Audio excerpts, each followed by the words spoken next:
Hello दोस्तों, नमस्कार। एक बार फिर से मैं अपने YouTube चैनल पे आपका वेलकम करता हूँ, स्वागत करता हूँ। आज मैं एक बार फिर से निकला हूँ लखनऊ का कि लाइए आज निकलते हैं और थोड़ा ब्लॉगिंग करते हैं, आप लोग को दिखाते हैं। क्योंकि पिछले दिनों की ब्लॉगिंग में आप लोग ने हमें बहुत ज़्यादा प्यार दिया और बहुत अच्छे अच्छे कमेंट्स को डाले, तो हम तहे दिल से आपका शुक्रिया अदा करते हैं। और साथ ही यही कहेंगे कि ये देखिए हम लोग ये कैंपस में हैं और इस कैंपस से हम निकल रहे हैं। देखिए आज मौसम कितना अच्छा है और कितना बढ़िया है। कुछ आपके सामने बताते हैं, आपको शेयर करते हैं। क्योंकि मौसम कह रहा है या टकरो हमसे या टकराओ, तो हमने कहा टकराते ही हैं मौसम से। तो आज हम निकल पड़े हैं, पानी है, तो हम आपसे कहेंगे कि आप भी सवेरे वॉक पे जोड़ने के लिए घूमिए, देखिए। तो जितना हो सकता है हम भी निकलते हैं और लोगों को बताते हैं, जानकारियाँ देते हैं। बस हम यही चाहते हैं कि आप लोग भी इसी तरह स्वस्थ रहिए, क्योंकि आजकल स्वस्थ रहना ही सबसे अच्छा काम है। कहने मतलब ये है ना कि आजकल इतनी बीमारियाँ चल रही हैं कि आदमी को कब पता नहीं क्या हो जाए। तो अगर आप सुबह निकलते हैं और क्या क्या चीज़ें हैं, लाइए जायजा लेते हैं। यहाँ का बिल्डिंग बनी हुई है, बिल्कुल इन्होंने बिल्कुल बॉटनी गार्डन की तरह बना रखा है। यहाँ भी स्पॉट की तरह है, बैठने के लिए हर एक सुविधा है। मैं भी बिल्कुल अपनी गाड़ी को इस तरह से टर्न कर रहा हूँ। बने रहिए, फिर मैं आगे और दिखाता हूँ आपको। तो ओके गाइस, ऐसे नारियल काट रहे हैं, इनकी काटने की स्टाइल देखिए। आप लोग नहीं काट सकते इस तरह से, लेकिन ये देखिए किस तरह से काट रहे हैं। और इन्हें अंदाजा है कि इसमें कौन सा मलाई है, कौन सा प्लेन है। ये देखिए इनके हाथ कैसे चल रहे हैं। भाई को देखिए।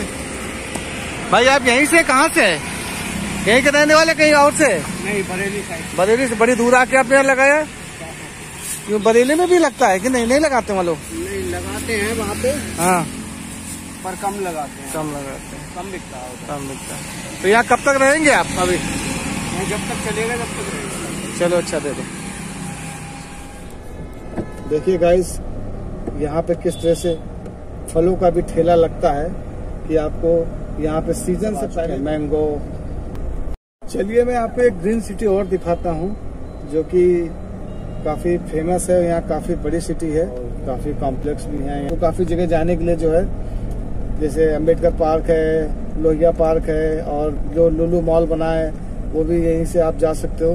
तो ये बिल्कुल मिड में हो चुका है। और देखिए काफी बड़ी बड़ी मल्टी स्टोरियाँ बन रही हैं।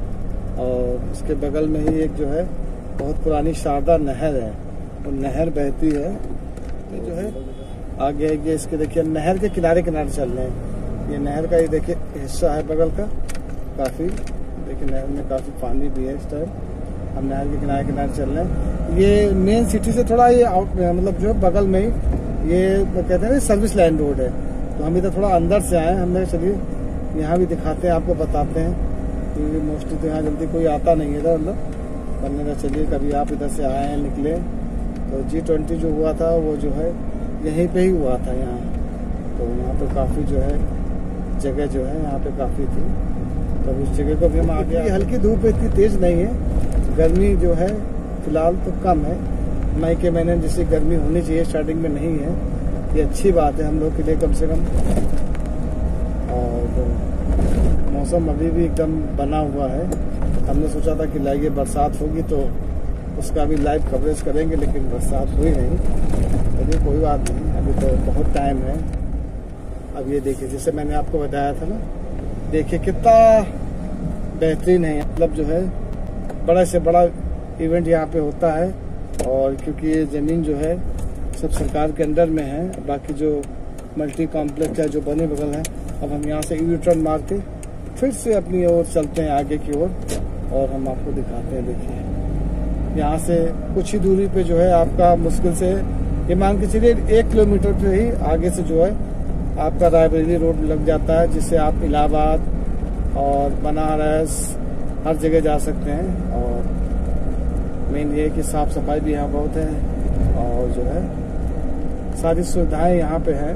बगल में पेट्रोल पंप भी है CNG का, जो कि बहुत पुराना पंप है। अभी गैस है इसके लिए यहाँ पे मेन पंप है। और खुला माहौल है। तो बस इसी तरह आप बने रहिए और भी हम आपको आगे दिखा। तो हमने सोचा कि चलिए आपको ब्लॉगिंग के संग संग एक कहानी भी सुनाया जाए ताकि आपका समय अच्छा से कटे और आप भी बोर ना हो। क्योंकि तो चलिए कहानी का शीर्षक कुछ इस तरह से है कुछ इस तरह से है। देखिए मैं एक कहानी को रोकता हूँ क्योंकि मैं जरा अंदर कैंटोनमेंट एरिया के अंदर जा रहा हूँ और स्लो रखना है। तो चलिए कहानी का शीर्षक ये है कि किसी ने बहुत कमाल की बात कही है। मैंने भगवान से पूछा, मैंने ईश्वर से पूछा कि कैसे होती है तेरी पूजा।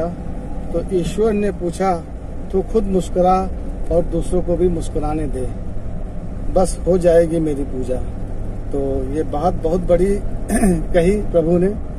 तो इसी के साथ में कहानी का आरंभ। उसने जो है अपनी गाड़ी को पोर्टल पे डाला, यानी बेचने के लिए, जिसकी कीमत उसने रखी 30,000 रुपये।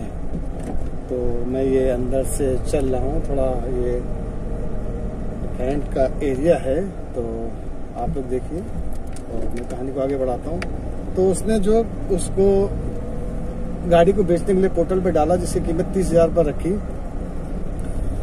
तो ऑनलाइन गाड़ी की बुक डाल रखा था उसने। तो कई लोगों ने दाम लगाया, किसी ने लगाया 22,000, किसी ने 25,000, किसी ने 28,000 रुपये, इस तरह से लग रहे थे। तो लास्ट जो उसकी कीमत लगी वो 28,000 रुपये लगी। तो 28,000 रुपये लगी तो मैंने सोचा चल कोई बात नहीं, 30,000 नहीं मिलेगा, 28,000 ही सही, मैं इस गाड़ी को बेच दूंगा।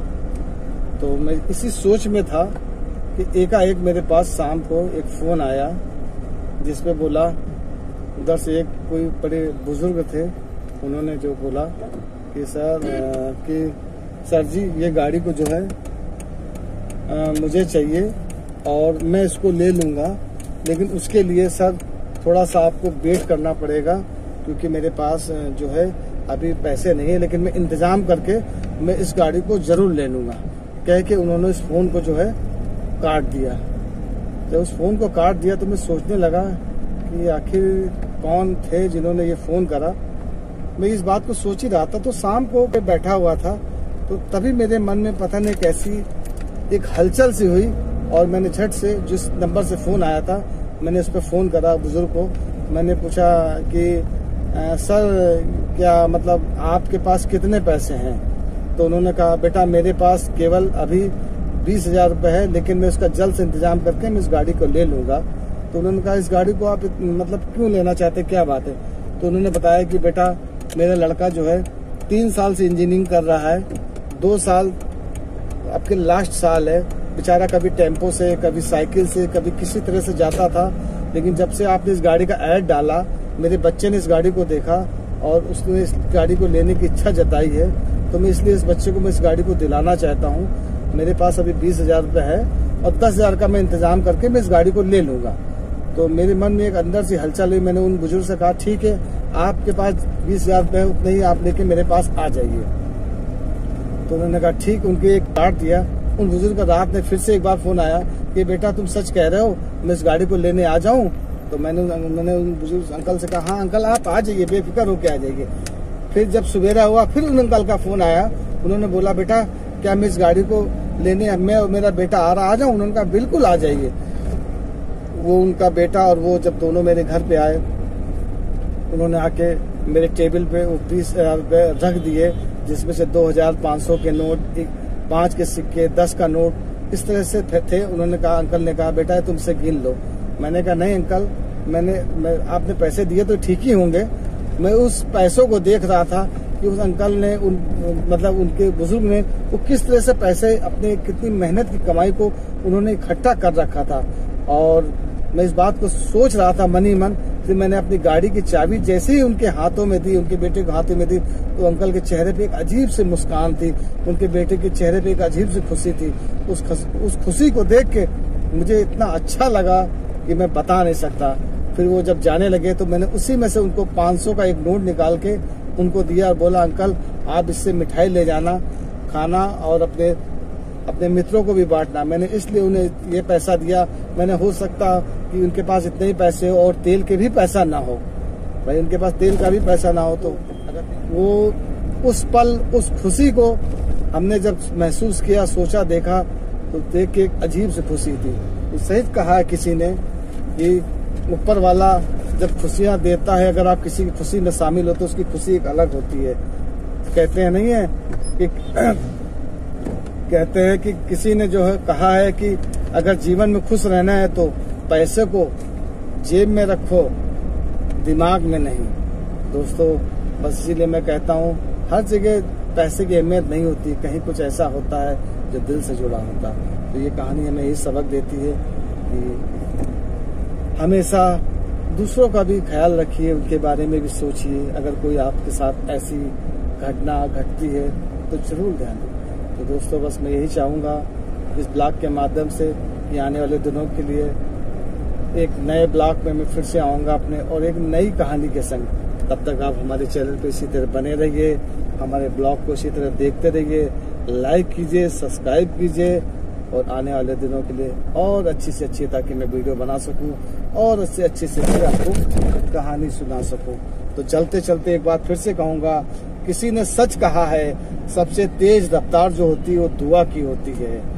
जुमा पे आते ही वो सबसे पहले पहुंच जाती है, न किसी गाड़ी की होती है, न किसी जेट फाइटर की होती है।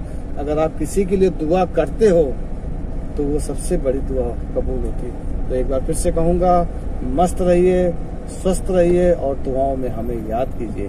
तो ब्लॉग किसी जगह अपने ब्लॉग को समाप्त करता है। तो गाइस, लव यू।